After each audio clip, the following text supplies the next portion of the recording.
Olá pessoal, estamos aqui dando início ao nosso LuaCast, onde nós iremos trazer informações para vocês, conteúdos de verdade, então conteúdos com comprovação científica. E hoje nossa convidada especial é a doutora Ana Márcia. Nós iremos falar hoje sobre diagnóstico precoce e tratamento eficaz. Olá, é um prazer estar aqui hoje com vocês, com a Luísa. Meu nome é Ana Márcia, eu sou pediatra, atuo somente no desenvolvimento atípico e para mim o mais fascinante foi o que você disse, é diagnóstico precoce e é tratamento eficaz. Então eu acho que a gente tem muita coisa boa para conversar hoje. Eu recebo aqui muitas famílias com uma angústia muito grande. E qual que é a situação? Chega aqui com o seu filho, às vezes 2, 3 aninhos, acontece em algumas situações dessa família já ter levado essa criança para um profissional. E ainda, infelizmente, existe aquela situação de, nossa, muito pequeno, espera um tempo ali, espera o tempo da criança. E eu queria ouvir de você, doutora Ana Márcia, como que funciona? O diagnóstico, ele tem uma idade? Ele existe, a família precisa levar somente quando a criança tiver com tal idade? Como que funciona? O que você pode até orientar as famílias sobre essa questão do diagnóstico? Sua fala, ela traz uma realidade que é muito dolorosa, né, Luísa, para as famílias. Muito. Porque é praticamente unânime no consultório, por exemplo, as famílias relatarem uma jornada longa, solitária, eu diria assim, uma jornada solitária, onde as famílias estão insistindo que os filhos estão com problema, que o filho está atrasado, porque a gente não pode esquecer, né, Luísa, que a gente está falando de uma criança com atrasos, uma criança que visivelmente se destaca dos seus pares, não fala como eles, não brinca como os outros, não se adapta como o outro. Então, é uma criança que visivelmente tem um prejuízo, tem um atraso. Ela tem a sorte de contar com uma família atenciosa que leva ela para um especialista, para um profissional, buscando uma ajuda, e é o cenário que elas nos relatam e que inclusive é comprovado por pesquisa. Luísa, sabia que as pesquisas mostram que a idade média, inclusive nos Estados Unidos, de diagnóstico do espectro autista é 4 anos e 4 meses? Se você for pensar que o autismo é uma condição que a criança nasce com ela e que os sintomas já estão presentes desde os primeiros anos de vida, tá muito tarde essa estatística, né? E que de fato é o que a mãe traz pra gente. Às vezes chega aí uma criança com 4 anos, às vezes até mais tarde, e a hora que a gente consegue mostrar, fechar o diagnóstico, porque preenche o critério, a mãe fala, eu sabia, eu sempre soube. Ele era pequenininho, ele não olhava para mim, não compartilhava interesse, me ignorava. Ele era pequenininho, ele tinha muitos comportamentos repetitivos, mas eu fui desestimulada por muitas pessoas até conseguir, enfim, o diagnóstico. E essa é uma realidade que nós, profissionais da saúde, somos desafiados a mudar. Porque o diagnóstico precoce, aí é com você, né, doutora Luísa? O diagnóstico precoce abre as possibilidades de um tratamento realmente eficaz para a criança. E eu falo muito que a criança, ela merece um diagnóstico, né? Ela merece um diagnóstico correto. Porque a família que acontece essa situação de não receber o diagnóstico no momento em que levou, quando a criança tinha 2 aninhos, 3 aninhos, às vezes menos, às vezes 1 ano e pouco, e só foi receber um diagnóstico ali mais tardio, essa criança perdeu quantas janelas de oportunidades? Essa criança perdeu ali quantas possibilidades de desenvolvimento, né? Quantas oportunidades para ela se desenvolver não foi perdido naquele tempo em que ela não recebeu a estimulação correta.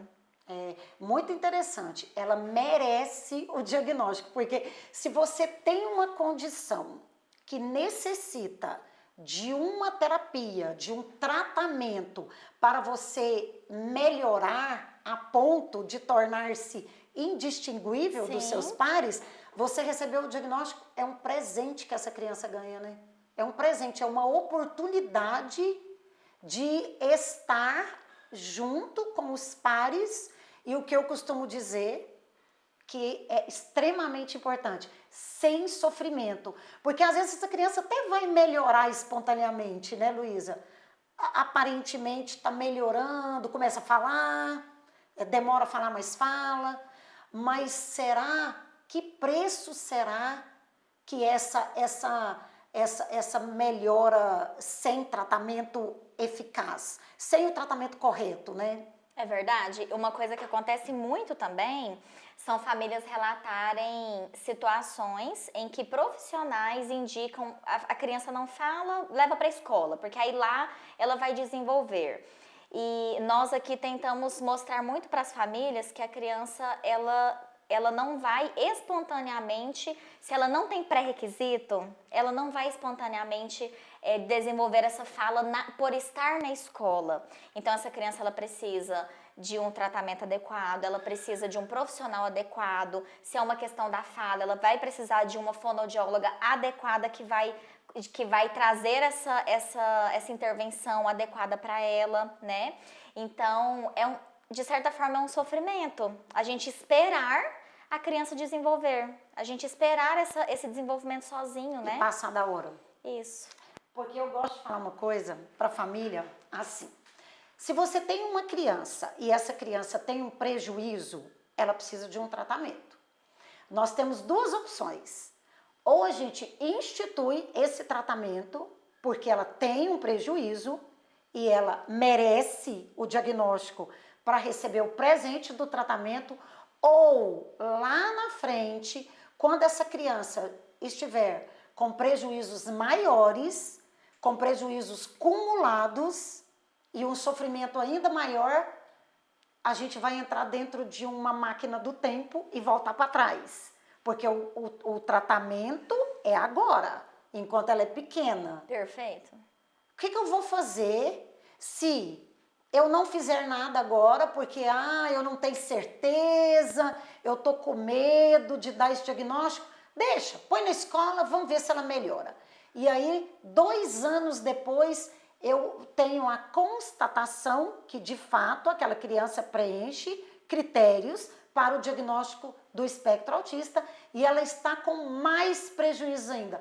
Como que eu vou recuperar os 2 anos que se passaram sem tratamento? Tem como recuperar? Nossa, a criança já perdeu, nós chamamos de neuroplasticidade, né? A criança já perdeu ali as janelas, como eu disse anteriormente, e uma criança que se tivesse começado a terapia, por exemplo, com 2 anos, a forma como ela iria aprender é diferente dela ter começado com 5, 6 anos, é totalmente diferente.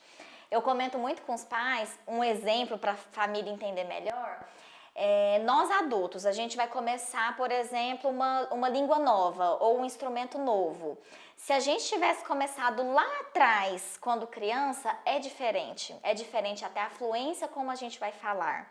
Então, quanto mais tarde a gente começar uma aprendizagem nova, é diferente a questão da aprendizagem. Então, lembrando para vocês profissionais, para vocês famílias, é diferente, né? A criança, ela começar um tratamento com 2 anos de idade, com 1 ano e pouco, quando ela começa a apresentar os sinais, é diferente ela iniciar nesse momento e ela iniciar após 4, 5 anos de prejuízos, como a doutora Ana Márcia passou para nós. É completamente diferente. Por isso é tão importante a gente trazer esse tema sobre o tratamento eficaz e sobre essa parte do diagnóstico, né, doutora Ana Márcia? Exatamente. E como você estava me perguntando antes, né? Existe uma idade mínima? Luísa, a limitação não é do sintoma, da manifestação do sintoma da criança. A limitação é nossa, como profissional, de perceber que aquela criança falha, na reciprocidade social, na comunicação social e que ela tem um padrão obsessivo, estereotipado e repetitivo de comportamento. Então, a criança muito pequena, eu ainda não consigo perceber, mas a limitação está em nós, Sim. profissionais, que não conseguimos ainda enxergar que aquela criança carrega no comportamento dela, no desenvolvimento dela, os sinais da condição do espectro do autismo. Porque se eu conseguisse ver, essa criança começaria o tratamento ao nascer, ao nascimento. Porque ao nascimento, os neurônios dela começam a se multiplicar, a produzir vias neurológicas, a formar o cérebro, o sistema nervoso central. E quanto antes eu estiver ali, em forma de terapias, agindo na formação do sistema nervoso dessa criança, menos sintomas, menos prejuízos essa criança vai ter. Então, respondendo com medicina baseada em evidência, não existe no mundo nenhum manual, nenhum livro, nenhum artigo que limite uma idade mínima para o diagnóstico.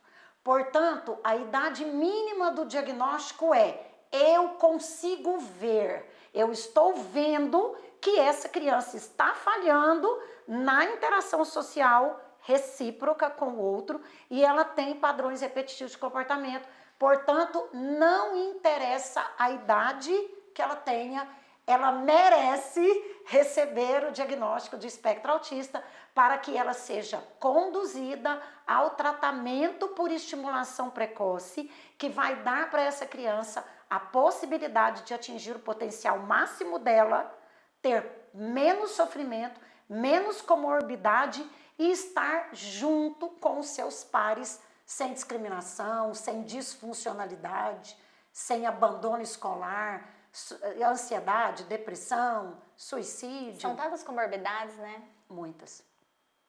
Um cenário muito perigoso, né? E que a terapia é tão eficaz para mudar, né? Mudar esse cenário para a criança. E também eu gostaria de saber se acontece de uma criança não apresentar os sintomas ali no primeiro ano de vida, por exemplo, e vir esses sintomas após um tempo, já com 3 anos, 4 anos, isso acontece? Luísa, excelente colocação a sua. Fizeram uma pesquisa bem grande, né? Inclusive a gente pode até disponibilizar o link dessas pesquisas. Ótimo. Que nós estamos citando depois no YouTube, né? No seu canal. Uhum. A pesquisa é muito interessante. Eles pegaram um número muito grande de crianças, irmãos de autistas. Porque por serem irmãos de autistas, eles são de grupo de risco. Sim. Eles têm uma chance maior de desenvolver o transtorno, né? Eles acompanharam essas crianças do nascimento até 5 anos de idade.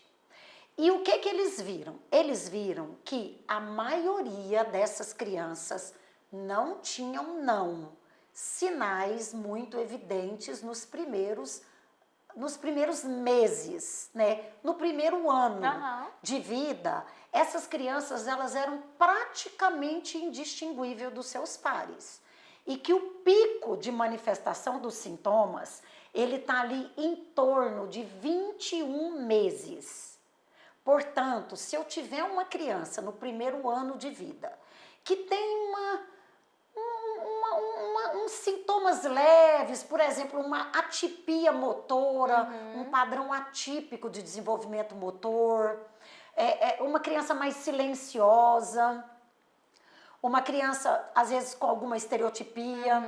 Essa criança tem o que a gente chama de red flags, bandeiras vermelhas, são sinais de alerta, e essa criança precisa ser rigorosamente acompanhada, porque a chance, apesar dela não ter claramente os critérios, não preencher critério, ela ainda pode evoluir e por volta de 21 meses a gente perceber classicamente, de maneira bem florida, os sintomas do espectro autista.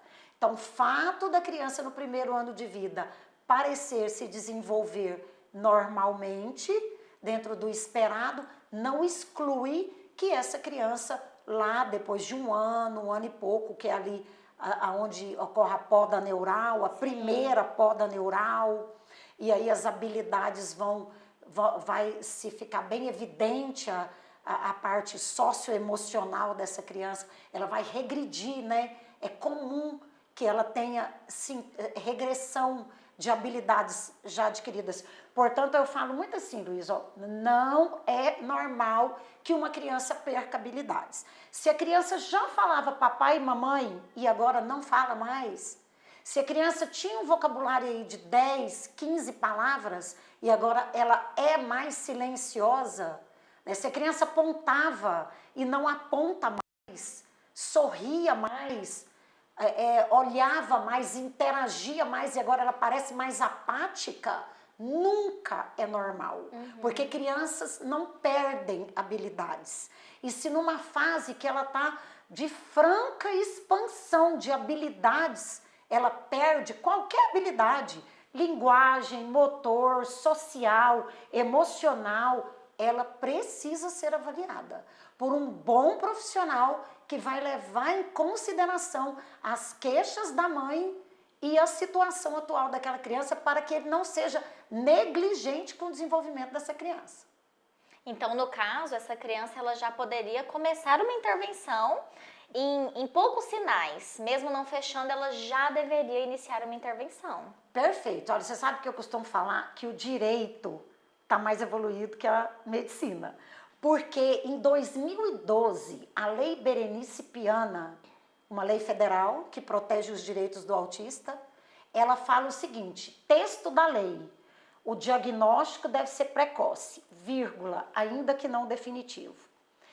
Ou seja, se essa criança está atrasada, ela é trazida até você e ela tem sinais de alerta para o espectro autista, ela precisa do diagnóstico, porque a hora do tratamento é agora.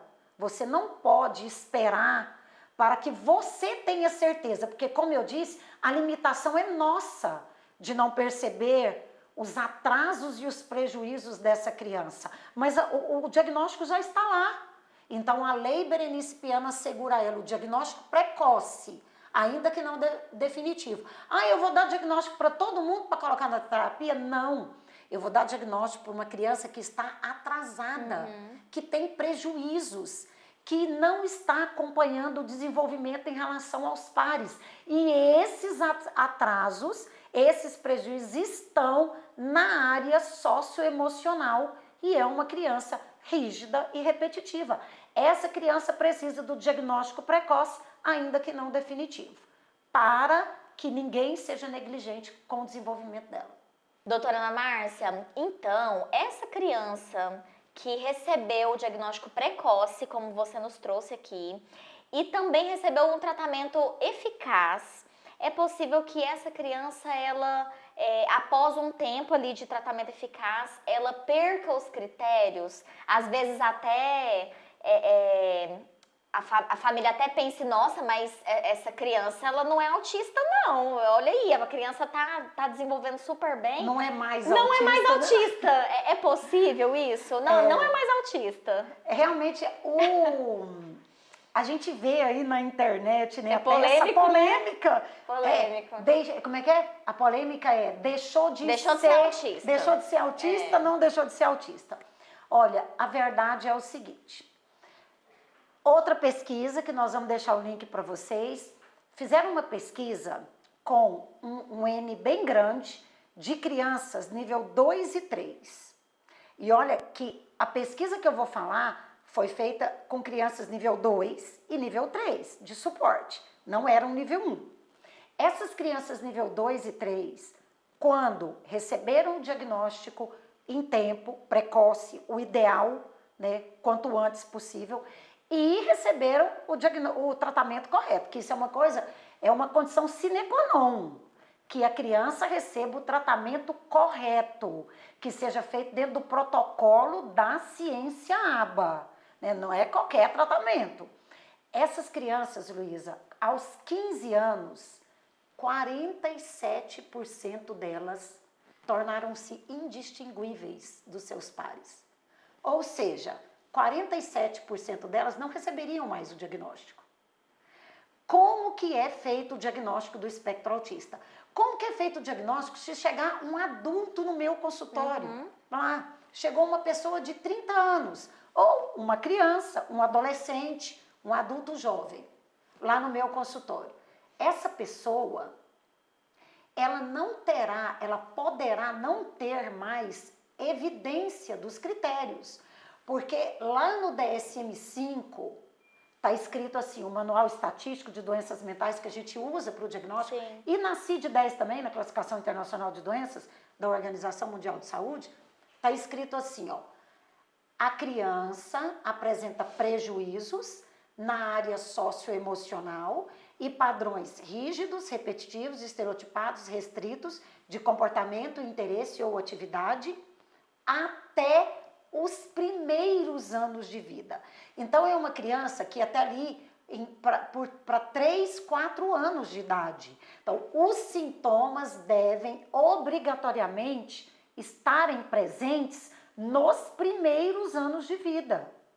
Então, até 3, 4 anos, eu consigo ver os critérios ali enquanto eu olho para a criança brincando dentro do meu consultório.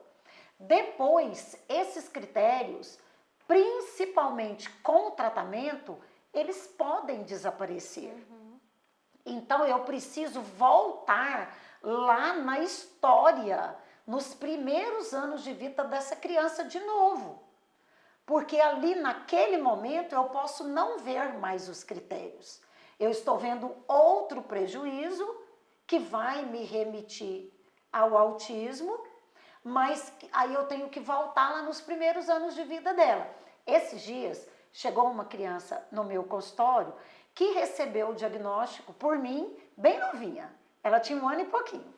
E eu brinquei com a mãe, porque ela estava lá e a gente lá conversando, atualizando o relatório, né, eu fazendo todo o questionamento de novo para poder mensurar os prejuízos dela.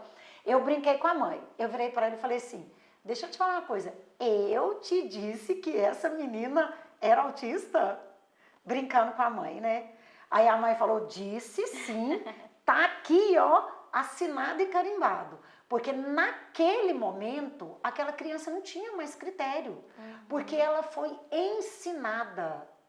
Ela recebeu por ensinamento tudo que ela não estava fazendo de maneira intuitiva, automática, como uma criança típica faz. Ela, por ser autista, era isolada, era repetitiva, era estereotipada, mas ela recebeu o tratamento correto. E a intenção do tratamento é essa, né? É a criança receber toda a autonomia também. A estimulação precoce é isso. É ela receber, a literatura fala assim, ó, as terapias são os fatores extrínsecos que vão mudar a trajetória das vias neurológicas no cérebro dessa criança. Então, eu vou construir vias, habilidades sociais que aquela criança não estava construindo sozinha. Eu falo muito assim, ó, nós vamos fazer na manivela, lá na terapia com a Luísa, lá na Lua, nós vamos fazer na manivela o que ela deveria estar fazendo de maneira automática. Sim. Não está, a gente ensina e ela passa a fazer. Então, gente, é óbvio, é muito claro, isso não é? Ela não começou a fazer do nada. Ela recebeu um estímulo. Ela foi ensinada e isso é o que as pesquisas nos mostram. Aí eu falo muito para as mães assim, ó, não fizeram uma pesquisa dessa com nível 1 de suporte. Mas o nível 1 de suporte é o quê? É uma pessoa que tem um nível intelectual ótimo, normal, basta ser normal, e tem linguagem funcional. Pela Organização Mundial de Saúde, sim, esse é o nível 1. É uma criança autista que tem linguagem funcional e nível intelectual normal. Então, ela é capaz de aprender de maneira ensinada aquilo que deveria ter sido inato. Então, agora sou eu que vou falar, não é a pesquisa, mas na minha opinião e na nossa vivência, 100% das crianças nível 1 de suporte tornar-se-ão indistinguíveis dos seus pais. É verdade. Não é? Então, é claro que essa criança que está em terapia correta, aplicada dentro do protocolo que a ciência ABA pede e que as evidências científicas mostram que é eficaz, é claro que essa criança vai perder os critérios. Eu não posso ver uma criança que cai de paraquedas, que está em terapia há 3 anos, que já tem 6 anos, e falar para a mãe, nossa, eu acho que esse diagnóstico está errado. Ah, deixa eu contar uma coisa, porque essa é engraçada. Uma mãe, uma vez, chegou no meu consultório e falou para mim assim, doutora, eu mudei de pediatra. Lá por convênio, ela mudou de pediatra. Eu fui na pediatra nova. E aí eu falei para ela que a fulana era autista. Já estava em terapia há 3 anos. E a pediatra virou para mim e falou assim, deixa eu te falar uma coisa. Acho que você podia pedir uma segunda opinião de uma especialista do espectro autista. Porque eu não sei se esse diagnóstico dela foi muito preciso, porque eu não vejo nada de autismo nela. Aí a mãe virou para a pediatra nova e falou assim, ah, doutora, então eu vou te falar, essa especialista é boa mesmo, porque a senhora não viu essa menina 3 anos atrás. Então, se ela hoje é capaz de te confundir, se ela tem ou não autismo, então, de fato, o tratamento foi correto. Porque eu sei quem minha filha era há 3 anos atrás. Isso foi uma coisa assim que me marcou bastante quando ela me contou. Que é isso, né? Que é o que a gente vê todo dia, né, Luísa? Isso. E também pode acontecer, essa criança nível 1 de suporte, pode acontecer se ela não receber nenhum tratamento, ela pode passar para um nível 2, 3 de suporte? Ela Então, pode regredir? Veja bem, é uma criança em desenvolvimento. Então, é uma criança que precisa receber aprendizado. O desenvolvimento infantil é uma coisa muito bonita. Ele não é um círculo, ele não é um bambolê, ele é uma mola, ele é um espiral. Então, a criança ela vai se desenvolvendo assim, ó. Parece que ela está repetindo comportamentos, mas, na verdade, ela está evoluindo em complexidade, né, de aprendizado, porque é uma espiral, é uma mola. Então, se uma criança que hoje tem, vamos colocar aí, 3 anos, e é nível 1 de suporte, porque para 3 anos, ela tem uma linguagem até razoável e ela tem um nível intelectual bom. Então, essa é uma criança nível 1 de suporte. Mas ela não recebeu diagnóstico ou não recebeu o tratamento correto, eficaz, que é uma coisa que você, família, tem que vigiar. Nós vamos falar sobre isso daqui a pouco. Sim. Tem que acompanhar, porque o tratamento tem que ser correto. Não, a gente não pode perder a chance, já que tem o diagnóstico. Então, imagina essa criança aí de 3 anos que está nesse nível aqui e tem poucos prejuízos. Aí ele não recebe o tratamento ou não recebe o tratamento correto. Essa criança, ela vai continuar crescendo na complexidade do desenvolvimento dela, sem as capacidades que ela precisa para que tenha o seu desenvolvimento pleno, bom. Então, lá na frente, ela pode se tornar nível 2 de suporte, ou 3. 3 eu acho até mais difícil, porque é uma criança que tem um nível intelectual bom, mas com certeza ela pode piorar, regredir, por não ter recebido ajuda e tratamento. Agora, uma outra dúvida, que é também polêmico, né? Hoje a gente só tá falando de coisas polêmicas. Ótimo. É ótimo, né? Mas, até uma experiência minha pessoal que eu tive, eu tenho, para quem não sabe, eu tenho algumas pessoas com diagnóstico de autismo na família e tive experiências não tão boas também com profissionais, de sessões de 20 minutos ou até de profissional que não fechou o diagnóstico ali no início, enfim. E depois que eu tive acesso à doutora Ana Márcia, foi quando todo o tratamento deu certo, foi quando o diagnóstico ele realmente foi eficaz, né?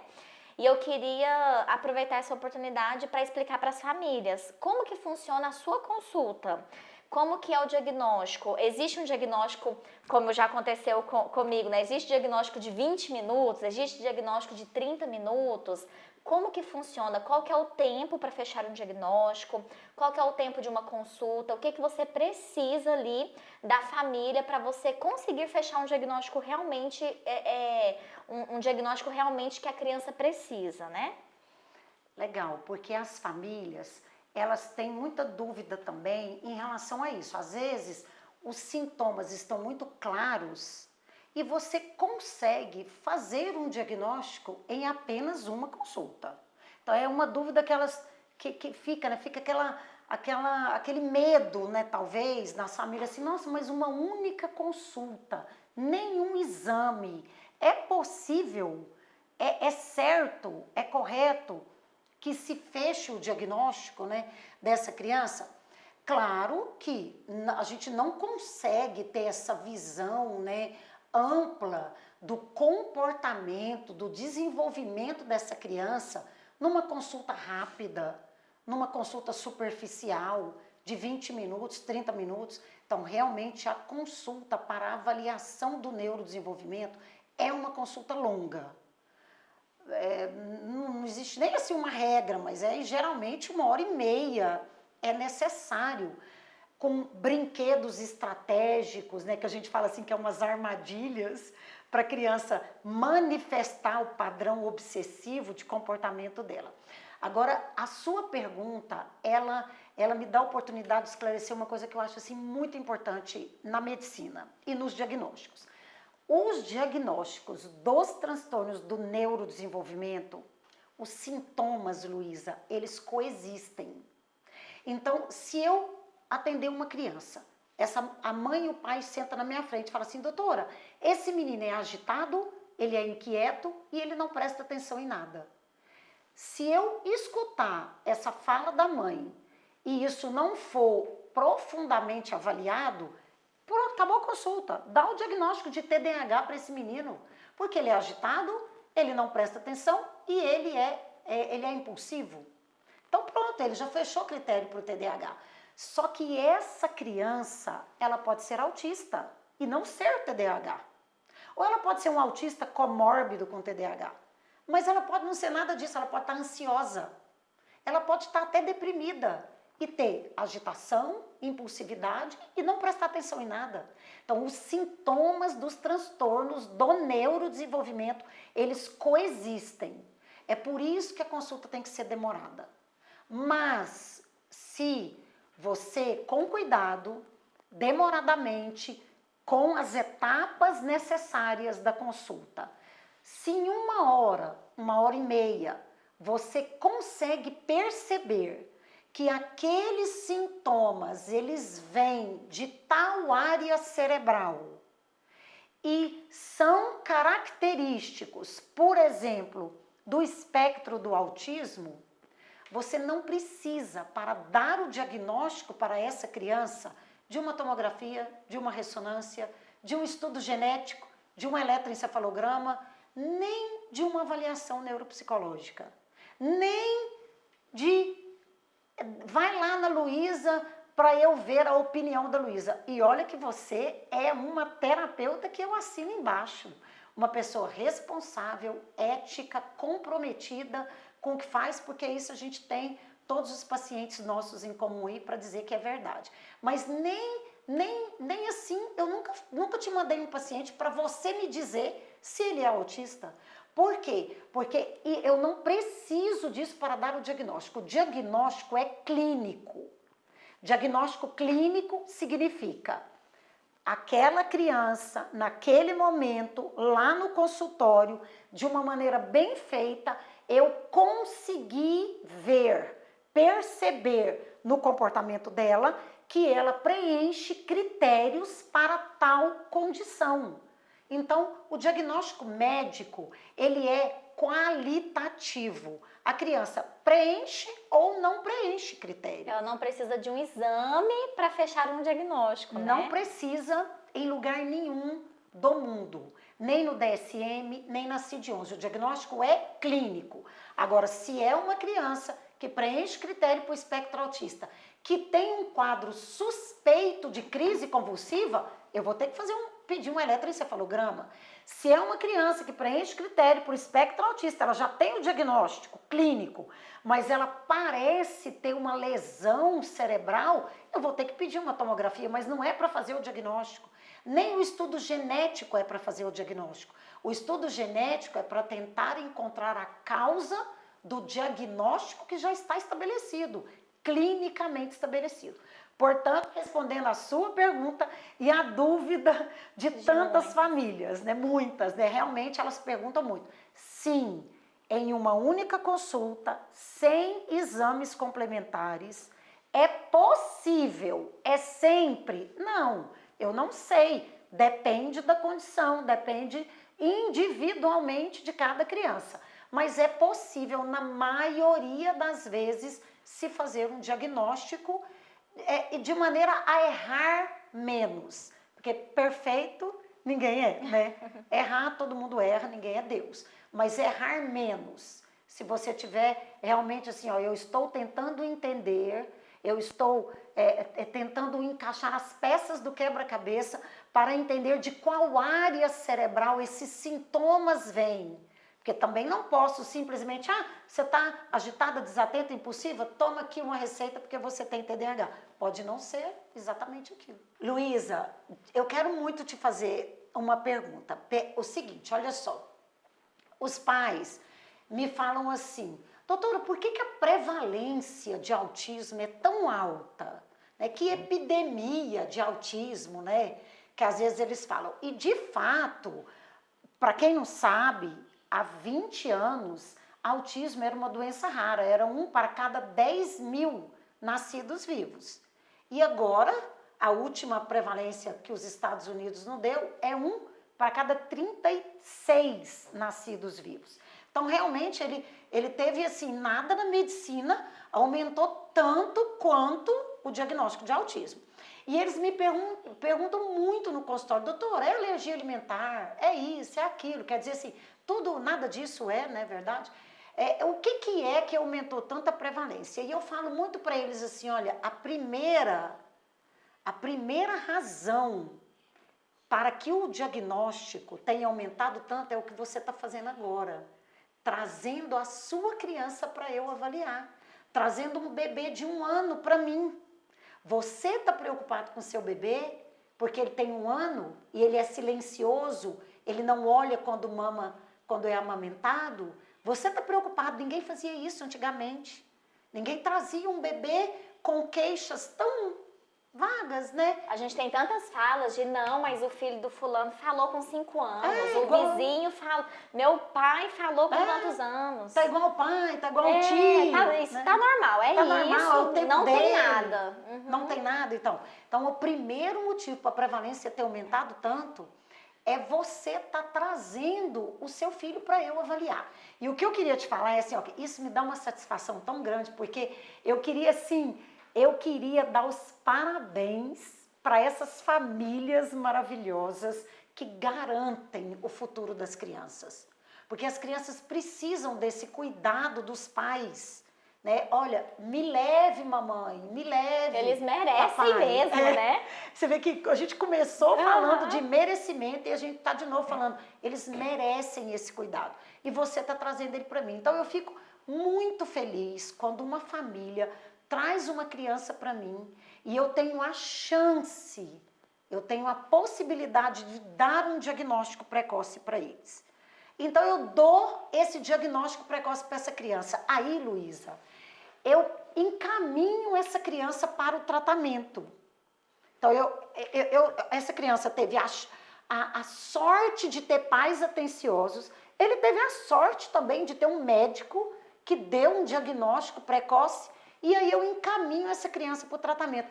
Mas essa criança chega em clínicas, principalmente, infelizmente, clínicas credenciadas por operadoras de saúde, que a gente sabe que não tem a mesma qualidade, igual uma consulta particular. E essa criança, ela não recebe o tratamento correto. Então, isso eu queria te perguntar. Os pais chegam no meu consultório, Luísa, depois de 6 meses, 1 ano em tratamento, me relatando coisas que eu não entendo, como é possível. E eu queria que você, que é uma pessoa de confiança, de referência, uma analista do comportamento de verdade, esclarecesse pra gente se isso é possível. Por exemplo, os pais falam assim, ó, ai doutor, ele só faz terapia em grupo. Uma criança, vou colocar aí, 2, 3 anos no máximo, nenhuma ou quase todas as terapias que ele faz na psicologia, na fono, na TO, são em grupo.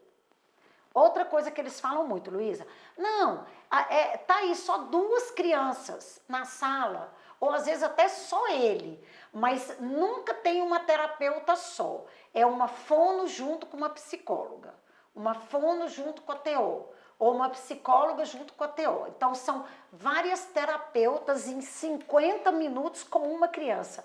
É possível? Esse tipo de tratamento, ele tem evidência científica? É respaldado pela literatura, esse tipo de tratamento assim, coletivo? Bom, vamos lá. Polêmico, né? Como que funciona, inclusive, é algo que as famílias vêm com dúvida mesmo. E eu recebo muitas famílias que quando perguntam essa questão, nossa, meu filho vai fazer terapia com mais alguma outra criança, eu já entro em pavor. Porque não existe a gente fazer uma terapia em grupo, nem para trabalhar socialização, que é a desculpa que muitas clínicas estão fazendo.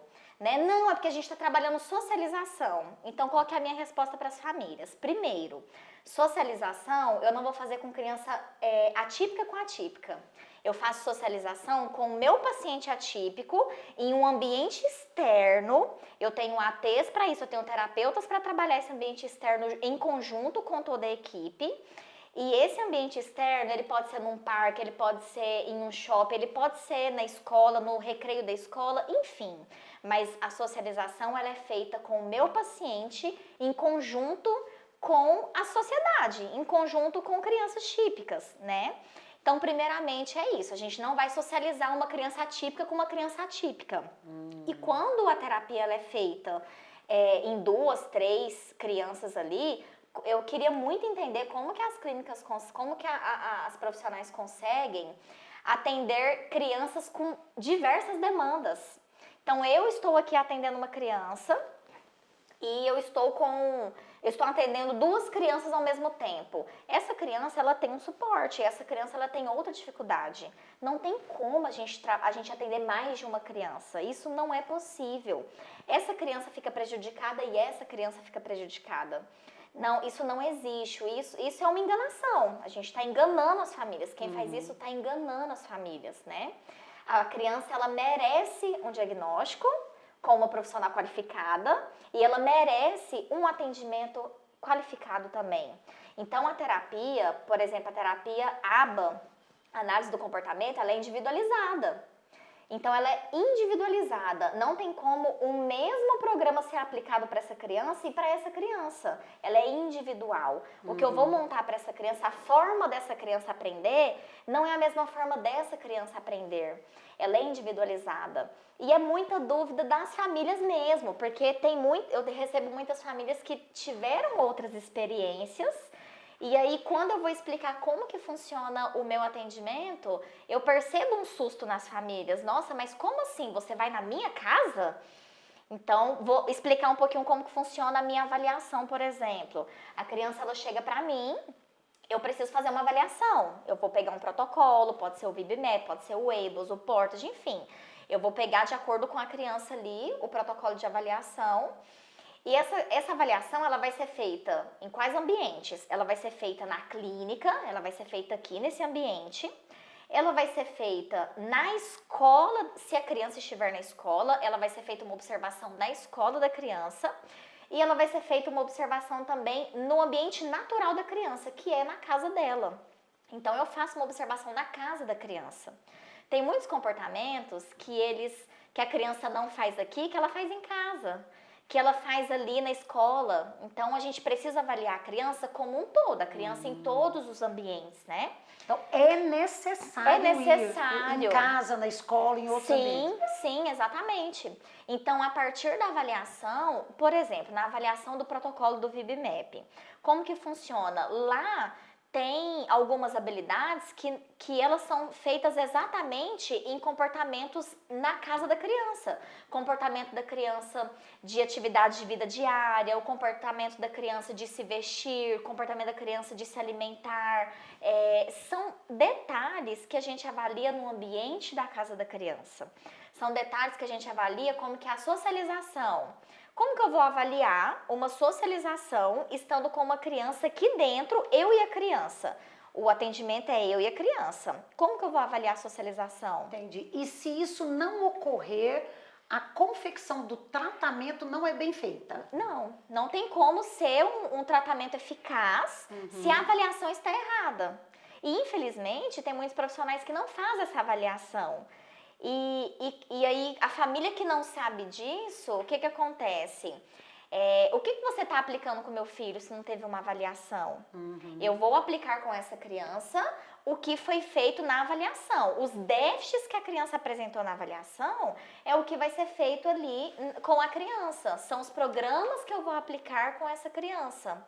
Então, se eu não avalio essa criança, eu vou pegar esse programa de onde? Eu vou inventar uma habilidade de onde, se eu não fiz uma avaliação corretamente? Então, quer dizer que quando uma mãe que recebeu o diagnóstico, que chega numa clínica com a criança para iniciar o tratamento, a primeira coisa... Uma avaliação. É a avaliação. É a avaliação. Não é assim, eu preciso criar o vínculo primeiro e daqui 3, 4 meses é que eu vou avaliar? Não. Então são 3, 4 meses sem tratamento? Exatamente. Como que eu vou começar a brincar com uma criança de cores se eu nem avaliei se ela sabe ou não as cores? Fica muito vago. Isso é brincar. Isso é só brincar. É um brincar solto. O brincar no tratamento eficaz, ele é um brincar que ele tem um sentido. Eu estou brincando de cores porque essa criança apresenta um déficit nessa habilidade e eu estou brincando com isso para ela aprender essa habilidade. Não, eu não tiro a habilidade do nada. Eu tiro através de uma comprovação, eu tiro através de um protocolo. Por isso a análise do comportamento, ela é uma comprovação científica, né? Então quer dizer que se lá no consultório eu prescrevi para essa criança assim, eu preciso que essa criança frequente 10 horas de terapia por análise aplicada do comportamento. Essa mãe chegou numa clínica e essa criança não foi avaliada, não tem meta, não tem avaliação. Não é ABA. Essa criança não está recebendo o tratamento ABA. Não está recebendo. Então essa mãe poderia, por exemplo, questionar para a operadora de saúde assim, você não está cumprindo o meu relatório, porque não houve avaliação e não tem meta, eu não tenho nada, eu não tenho gráfico. Exatamente. A analista do comportamento não me passou nada, ela disse que ainda está avaliando. Exatamente. Isso já tem 3, 4 meses. Então, o relatório médico não foi cumprido. Não foi cumprido. Inclusive, a partir do momento que nós terminamos a avaliação, que o programa que a pasta de habilidades ali é feito para essa criança e a gente inicia a aplicação, a gente tem análise de dados. Então, se você não tem registro, não é ABA. Corre disso, não é ABA. O que seria, para quem não sabe, o que seria essa análise de dados, registros? Tudo que é feito com a criança, ela é registrado. A criança, ela tem um protocolo, ela tem uma pasta de habilidades e tudo é registrado. Exatamente tudo que é aplicado é registrado. Então, toda profissional que está aplicando um programa com a criança, ela precisa registrar. Porque, através desse registro, eu vou montar um gráfico. O gráfico ele é feito através dos registros de atendimento da criança. E esse gráfico vai para onde? Quando a família retorna para a consulta. E em quanto tempo após iniciado o tratamento, depois que saiu lá do meu consultório com o diagnóstico, com o pedido do tratamento, chegou na clínica, em quanto tempo a família já tem que ter esse gráfico, essa avaliação inicial em mãos? A avaliação, por exemplo, quando eu pego o protocolo do VIBMAP, eu começo a avaliar a criança. Todo semestre deve ter uma avaliação, mas alguns pacientes é necessário fazer antes de um semestre. Então, de 4 em 4 meses tem que ter essa avaliação. Vai depender muito do cognitivo desse paciente. Não, mas eu digo assim, no início, eu acabei de receber o diagnóstico de autismo, tô com uma pastinha aqui com o diagnóstico. Análise de dados. Assim, a paciente chega aqui com o diagnóstico, vai começar o tratamento. Em quanto tempo a família já tem que estar, em quanto tempo essa criança já tem que estar com a avaliação inicial feita? A avaliação, ela dura, em média, vai depender da resposta ali da criança. Mas a partir do momento que eu já avaliei nesses 3 ambientes, a avaliação em clínica mesmo, ela funciona em torno de 5 a 10 sessões no máximo, no máximo. No máximo. Então, antes de um mês, essa criança já está avaliada. A criança está com a pasta. A criança já tem que estar com todo o protocolo. Já foi avaliada. Sim. E já tem o plano de ensino. É muito tempo. Não tem como a criança ficar 3 meses em vínculo. Na verdade, o vínculo em si, a gente faz vínculo com a criança em uma sessão. Na mesma sessão do vínculo, o vínculo com a criança, o que é vínculo? É a criança conhecer a terapeuta. O vínculo é a gente brincar com a criança, é isso. A partir daí a gente já começa a avaliação. A avaliação ela é rápida, ela não é demorada. Então, não existe uma criança ficar, como você disse, 2 meses, não sei, 3 meses. Um ano. Não tem como. Não tem como a criança ficar dessa forma. A avaliação, a gente fechou a avaliação, que não dura muito tempo, a criança já tem uma pasta. Essa pasta, essa aplicação que vai ser feita é gráfico. Porque todo dia, todo atendimento é registrado. Isso é gráfico. Entendi. Isso já vai montando os gráficos da criança. Não tem como uma criança ficar sessões e a gente falar que a gente está fazendo vínculo com a criança. Entendi. Não existe isso. Agora eu vou falar uma coisa para você, mãe, família, pai.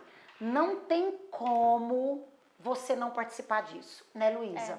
Não tem como, olha, não tem como.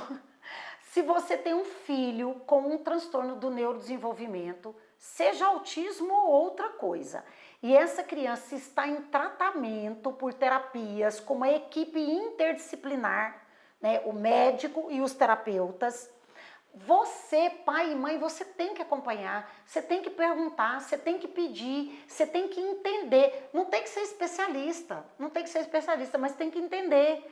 O que está acontecendo, em que ponto que está, onde que ele está, já foi avaliado, está sendo avaliado, porque o médico precisa da participação da família. Inclusive, as famílias elas precisam receber orientação parental, que é outra questão que muitas famílias quando chegam ali não entendem por quê, porque às vezes em outras experiências não teve essa questão das reuniões. A família ela precisa receber orientação parental porque tudo que é feito aqui, a família continua estimulando em casa. Então, comportamentos problema. Como que eu não oriento essa família a ter um manejo em casa? O que eu vou fazer aqui com a criança para trabalhar um comportamento problema, a família tem que ter condições de dar continuidade. Não é que a mãe vai ser um terapeuta do filho, o pai vai ser um terapeuta do filho. Ele vai continuar estimulando essa criança em casa. Se essa família não recebe orientação e na hora, por exemplo, de um comportamento problema da criança, essa família vai cedendo as birras, vai cedendo esses comportamentos, a criança ela não vai generalizando os comportamentos. Ela chega na clínica, ela aumenta mais ainda as birras. Porque quantas horas a nossa criança passa em casa? Ela chega aqui, ela fica uma quantidade de horas. E em casa, ela fica quanto tempo com esse cuidador? É muito tempo. Esse cuidador precisa receber orientação. Então, o tratamento eficaz, ele é a criança, a família, a equipe, o médico, é um conjunto. É uma equipe interdisciplinar e é um conjunto mesmo. Então, essa família, ela precisa estar bem orientada para ela dar continuidade nesse tratamento. E a supervisora, que é a analista do comportamento, no caso você, na sua clínica, é a responsável por repassar essas informações e essa conduta de generalização para os pais? Isso, exatamente. Aqui nós temos as reuniões com as famílias, né? E além das reuniões direto com a supervisora com as famílias, no caso comigo e as famílias, nós temos também as reuniões com a equipe e a família. Então, a família também precisa receber o que está acontecendo em todo o tratamento. A família precisa receber isso. Nós precisamos ter evoluções diárias, a gente precisa ter os relatórios, não é só a parte de psicologia. Aqui, como é uma clínica com uma equipe interdisciplinar, todos os profissionais, eles têm esse acesso com a família. Nós enviamos o relatório para a família, nós temos reuniões em que todos os profissionais pontuam ali com a família o que de cada área, o que na minha área essa criança está em déficit, o que na minha área ela precisa desenvolver. Então, por exemplo, como que eu coloco uma psicóloga e uma fono atendendo uma criança? A fono tem a parte dela, eu tenho a minha parte, e nós não vamos atender a criança no mesmo horário. Como que a gente vai fazer? A gente vai ter as nossas reuniões interdisciplinares ali, onde a gente vai pontuar o que essa criança precisa. Por exemplo, a criança ela tá com muita ecolalia. Então, a fono, na parte dela, como uma profissional que vai explicar como vai funcionar essa ecolalia dessa criança específica, na reunião de equipe, essa profissional vai explicar para nós qual manejo é o mais correto. Por isso a importância da equipe estar interligada, porque essa profissional vai passar essa informação para nós e todos nós vamos ter o mesmo manejo com essa criança. Entendi. Não é no mesmo horário, então, não é no mesmo atendimento. Você sabe que isso é uma dúvida que eu estava com ela, porque eu tenho visto ultimamente muitos pacientes chegarem no consultório e me falarem assim, porque eu sempre pergunto, né, quantas vezes ele vai, como estão sendo as terapias. E tem sido frequente, Luísa, que a família fale assim, olha, ele faz fono 3 vezes por semana e psicologia 3 vezes por semana, por exemplo.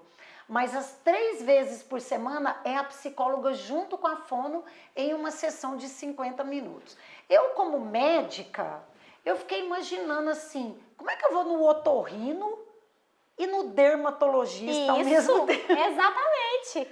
Como é que eu vou olhar a garganta e o pulmão ao mesmo tempo?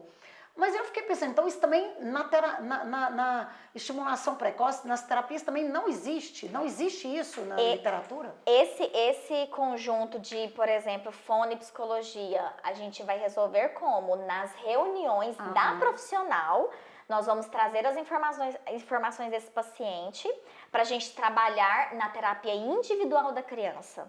Então, a terapia, um tratamento eficaz, ele é individual. Você vai atender a sua criança, eu vou atender esse paciente, a fono vai atender o paciente, cada um no seu horário, avaliando a sua área.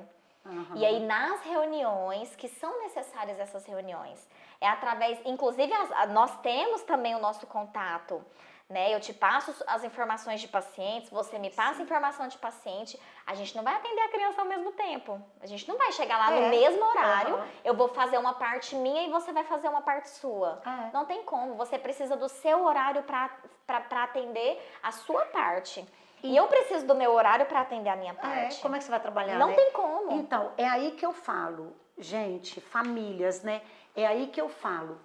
A gente precisa de vocês, eu preciso de vocês, a Luísa precisa de vocês, porque nós não estamos lá, a gente não está lá de segunda a sexta com essa criança na clínica.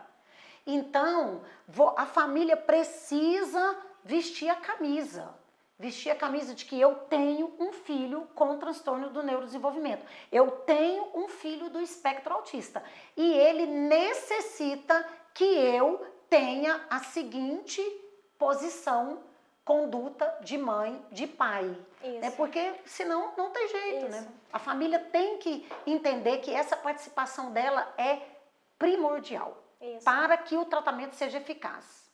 Uma coisa que acontece muito quando eu vou fazer alguma reunião de equipe, alguma reunião com a equipe da criança, Todo profissional ele tem que ter a avaliação dele com a criança. Então ele sabe o que está sendo trabalhado com aquele paciente. E existem reuniões em que eu, como supervisora, quando eu vou questionar ou perguntar ali o que está sendo trabalhado com fulano da sua área, muitas vezes eu vejo profissionais perdidos. Por quê? Porque não fez uma avaliação. A avaliação, tanto eu como da parte da psicologia, mas outros profissionais, cada um tem a sua avaliação. Se você estiver fazendo um tratamento eficaz e uma família, então você pai, você mãe, se você pergunta o que está sendo, você deveria receber essa reunião. Mas se você perguntar o que está sendo trabalhado com o meu filho, esse profissional, ele tem que ter a avaliação e o que está sendo trabalhado com essa criança. Então, se você como mãe me perguntar, olha, o que você está trabalhando com meu filho? Eu sei os programas dele. Eu pego a avaliação dele, eu sei que está sendo trabalhada a habilidade de mando, a habilidade do tempo de espera, eu sei porque existe um protocolo. Né? Se você não faz uma avaliação, você não sabe o que está sendo trabalhado. Você recebe a criança e você brinca. Você brinca solto. O brincar, ele precisa ter uma função. Por que eu estou brincando disso? Porque eu quero ensinar tal habilidade. Por que eu estou mostrando isso para a criança? Porque eu quero ensinar tal habilidade. Tem uma meta, né? Tem. Então, como que você... Voltando à questão de colocar mais de um paciente na mesma sala, no mesmo espaço. Como que eu vou trabalhar um mesmo programa com duas crianças? Isso não existe. Não tem como a gente colocar mais de um paciente no mesmo lugar recebendo tratamento individualizado. Não tem como. E se for socialização, tenha uma situação em que você vai trabalhar a socialização no ambiente correto para isso. A gente não vai trabalhar a socialização aqui dentro, com duas crianças com dificuldade de socialização. A gente não vai fazer isso. E tem uma meta também, né? Sim. É o que eu falo, as mães falam assim, mas doutor, eles estão... A terapeuta lá disse que eles estão juntos porque está trabalhando a socialização. Não é trabalhar socialização, é trabalhar meta. Isso. Né? Meta de treinamento de habilidades sociais, né, Luísa? Inclusive, um paciente, antes de ir para fora com ele, eu não vou chegar, o paciente começou aqui comigo hoje, a gente vai lá para o parque fazer socialização. Não. Primeiro, ele tem pré-requisito para socializar? É uma criança que ele olha nos olhos do cuidador, ele olha nos olhos das pessoas, do terapeuta. Se ele não tem nenhum contato comigo, eu não vou levar ele para o parque para ele socializar. Então, primeiro, ele tem a habilidade de brincar, ele tem um brincar funcional, ele brinca de faz de conta, ele faz imaginação. Como que é? Se a criança não faz nada disso, eu não vou sair para o parque com ele. Eu vou trabalhar aqui com eu e a criança. Eu vou trabalhar os pré-requisitos da criança. A partir do momento que essa criança ela apresenta essa habilidade, esse pré-requisito, aí sim vai chegar o momento em que eu vou falar para a família, nós precisamos de tanto tempo, de tantas vezes na semana, em um ambiente externo. E aí nós vamos para a parte externa. E em grupo, na parte externa. A gente vai para um shopping, a gente vai para um parque, a gente vai assim, pode ser qualquer lugar externo, pode ser no recreio da criança, da escola, pode ser trabalhado isso, mas não é aqui com dois autistas, não é socialização. E nem 2, 3 terapeutas. Não, também não é socialização, não é tratamento, não é terapia, né? Agora, eu queria fazer uma pergunta polêmica para a doutora Ana Márcia, que é algo que eu escuto muito aqui em comentários, questionamentos até de família, dúvidas mesmo, são dúvidas, né? A terapia, ela cansa? As horas que vocês passam, as horas que você vai indicar ali para a família, como que funciona? Porque tem algumas famílias que perguntam, nossa, mas não são muitas horas, não tá exagerado? E aí? Realmente, assusta a princípio, porque é um pouco diferente, né? Porque como as pessoas estão acostumadas a fazer terapia, fazer psicologia, fazer uma fonoaudiologia, para uma criança com apenas um atraso de linguagem, a quantidade é muito menor. Muito menor, então as pessoas não estão acostumadas, elas assustam. Então, eu tenho duas respostas para te dar. A primeira é a matemática. Matemática, Luísa, não erra, né? Matemática é matemática. Então, primeiro, a ciência mostra que, estatisticamente falando, é muito mais eficaz uma criança que faz muitas horas de tratamento de estimulação precoce. Então, só por aí, a gente já não deveria nem questionar, porque se a ciência mostra que uma criança que faz horas intensivas de tratamento responde, torna-se indistinguível dos seus pares, muito mais do que aquela que faz poucas horas, a gente já não deveria nem questionar. Mas vamos entender isso, vamos tentar entender por que então essa evidência de que as horas, a intensidade é condição sine qua non para que a criança autista melhore. Olha só, Luísa, vamos imaginar uma criança não autista, uma criança típica, uma criança que não tenha nenhum transtorno do neurodesenvolvimento. Essa criança, vamos pegar aí uma criança de 4 anos, porque uma criança de 4 anos hoje já está na escola há muito tempo, né? Essa criança acorda cedo, acorda cedinho, se apronta, toma café, vai para a escola. Fica lá até o quê? 11h30, meio-dia? Às 11h45, meio-dia. 11h45, meio-dia. E ela fica lá na escola, e ela fica estudando. 4h30 na escola. 4h30 na escola estudando, no recreio, pulando, jogando bola, brincando, volta para casa, almoça. Provavelmente essa criança típica vai para natação, vai para um futebol, vai para o parquinho. Essa criança chega da escola, ela fica doida para ir para a quadra jogar bola com os colegas dela. E o pai fala, calma meu filho, almoça, faz um quilinho, vai jogar bola com seus amiguinhos na quadra. Se deixar, esse menino fica a tarde toda na quadra, jogando bola, brincando de pique-esconde. Mas esse menino passou 4h30 na escola. Ele tinha que estar cansado, né? Eu acho que ele está cansado. Eu acho que o pai não deveria deixar esse menino ir jogar bola na quadra. Essa família, essa mãe, não deveria deixar esse menino ir para natação, ir para o judô, ir para o futebol, porque está muito cansado. Ele está muito cansado, ele ficou 4h30 na escola, né? Mas ele quer ir. A criança chora se não for. Uma criança típica, ela quer brincar. Por quê? Porque uma criança, para se desenvolver, ela precisa de experiências. Ela precisa conversar com as outras crianças, ela precisa jogar bola, ela precisa subir no escorregador, ela precisa escalar a grade, ela precisa correr, ela precisa de experiências para se desenvolver, para treinar habilidades sociais, para enfrentar os problemas. Ah, ela caiu, ela machucou, ela levantou, ela resolveu aquele problema.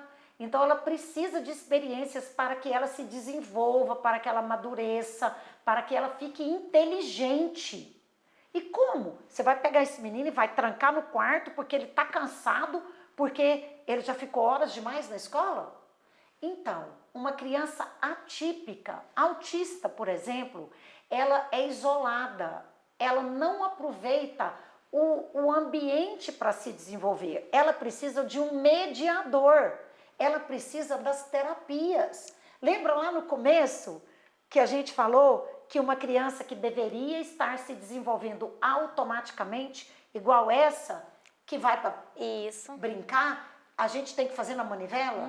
E a manivela é a analista do comportamento, são os programas que a analista faz, é a AT que aplica esses programas nela, é a fonoaudióloga que ensina ela a falar, é a terapia ocupacional que melhora a parte sensorial e as atividades de vida diária dela. Então ela está vivendo. Ninguém cansa de viver.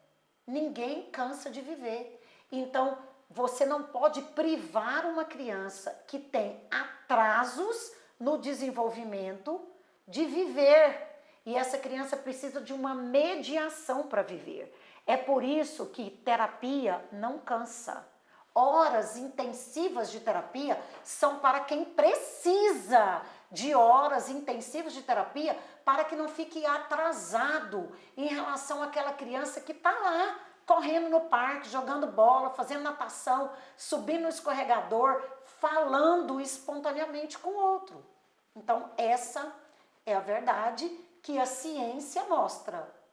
Por isso que as pesquisas mostram que a criança que necessita e faz horas intensivas de terapia, ela melhora muito mais do que as crianças que não fazem as horas que precisam de terapia. Mas deixa eu te fazer uma pergunta, Luísa. Como é que a gente sabe quantas horas essa criança de fato precisa das terapias? Então, com relação a isso, o que acontece? Por isso que é tão importante a avaliação que nós comentamos agorinha sobre a avaliação individualizada. A mesma carga horária que eu passo para uma criança não é a mesma carga horária que eu vou passar para outra criança, porque o tratamento ele é individualizado, a avaliação ela é individualizada. Tem criança que vai precisar de 10 horas semanais, tem criança que vai precisar de 20, tem criança que vai precisar de algumas horas menos, vai depender do que constar na avaliação. E quem vai bater o martelo, por isso a importância da nossa comunicação sempre, do profissional com o médico dessa criança, é que quem vai bater o martelo em relação às horas, legalmente falando, né, é o médico. Entendi. Né? Perfeito. Tá vendo, gente? Não é igual. Não é igual, Não é é individualizado. Olha, não é igual nem dessa criança para ela mesma daqui 3, 4 meses. Isso. Né? E uma próxima avaliação pode dar uma quantidade diferente, porque essa criança já adquiriu as habilidades ali, pode dar uma quantidade de horas diferente. Exatamente. Por isso que não existe tratamento correto se não houver avaliação prévia. Você tem que saber o que você está fazendo. O que eu queria provar, né, Luísa? O que a gente queria provar para vocês é que isso não é aleatório. Isso é extremamente objetivo. Existe um prejuízo, o prejuízo é X, e para esse prejuízo X, eu preciso de X horas de tratamento, para que essa criança alcance os pares dela e não fique em prejuízo. Agora, de fato, o carro vem na frente dos bois aqui, porque, como a Luísa disse, o convênio, juridicamente, ele libera o que o médico pediu, mas não é o médico que faz a avaliação quantitativa. Daí é que vem a necessidade que profissionais que trabalham com neurodesenvolvimento, que eles tenham o mínimo possível de conhecimento para saber o que essa criança precisa.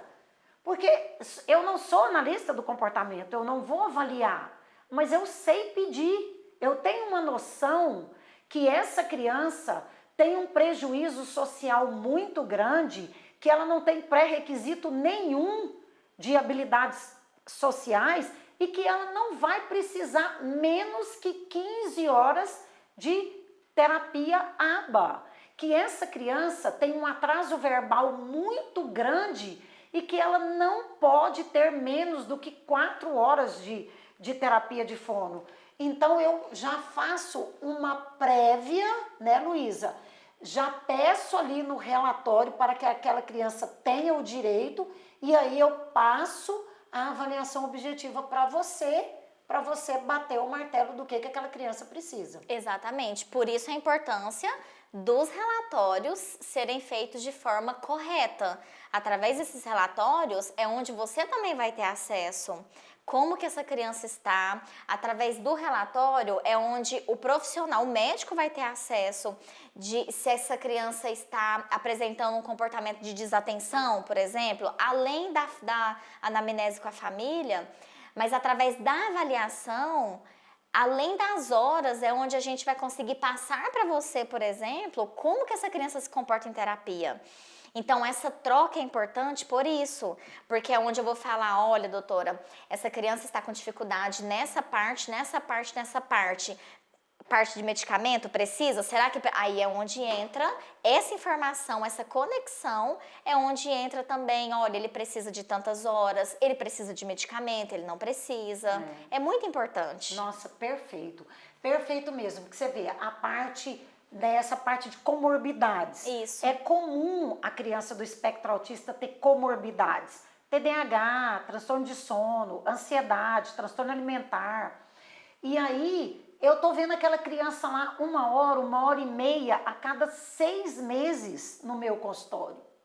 Mas a Luísa vê essa criança diariamente, vê essa criança semanalmente na clínica dela. Então, ela me passa diariamente. Olha, Ana Márcia, realmente essa criança tem uma comorbidade, eu não estou conseguindo aplicar os programas porque ela não consegue se concentrar. Eu preciso que você, médica, me proporcione mais foco para que os meus programas de tratamento do autismo sejam eficazes. Então isso é perfeito. Realmente não tem como uma criança melhorar se não tiver essa interação do médico com a clínica, com as terapias. Exatamente. Nossa, quanta informação importante e quantos conteúdos muito essenciais, né, para as famílias, para profissionais. Eu gostaria de agradecer você, doutora Ana Márcia, por trazer tanto conhecimento, tanta informação boa.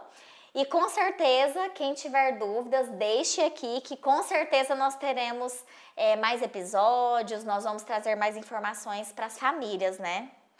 Com certeza, é um prazer para mim. Muito obrigada pelo convite de estar aqui, pela oportunidade de ajudar você, pai, mãe, família, criança, a ter um diagnóstico precoce, a ter um tratamento correto para que o futuro dessa criança seja um futuro leve, tranquilo, promissor, né, Luísa? Isso mesmo. Então, nós estamos aqui para isso, é nossa missão de vida. E eu agradeço muito, estou às ordens, e é muito bom participar desse projeto seu com as famílias.